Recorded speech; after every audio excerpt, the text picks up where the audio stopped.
America నియంత్రణ సంస్థలు, Citadel securities మరియు వర్చు ఫైనాన్షియల్ వంటి పెద్ద మార్కెట్ మేకర్ల ఆధిపత్యాన్ని అరికట్టేందుకు కొత్త నియమాలను ప్రతిపాదిస్తున్నాయి. ఈ సంస్థలు రిటైల్ స్టాక్ ట్రేడ్లను నిర్వహిస్తూ, ఆర్డర్ ఫ్లో కోసం చెల్లింపు (PFOF) ద్వారా బిలియన్లను సంపాదిస్తాయి. ప్రతిపాదిత సంస్కరణలు ట్రేడ్లను పబ్లిక్ ఎక్స్చేంజ్లలోకి బలవంతంగా నెట్టడం ద్వారా పోటీని పెంచడం మరియు వ్యక్తిగత పెట్టుబడిదారులకు మెరుగైన ధరలకు దారితీస్తుంది. ఈ మార్పులు యుఎస్ స్టాక్ మార్కెట్ను మరింత పారదర్శకంగా మరియు పోటీగా మార్చగలవు.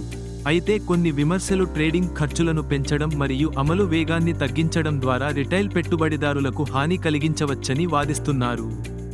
దీర్ఘకాలిక పరిణామాలు అస్పష్టంగా ఉన్నాయి, కానీ ప్రతిపాదకులు ప్రయోజనాలు ఏదైనా ప్రారంభ ఘర్షణను అధిగమిస్తాయని వాదిస్తున్నారు.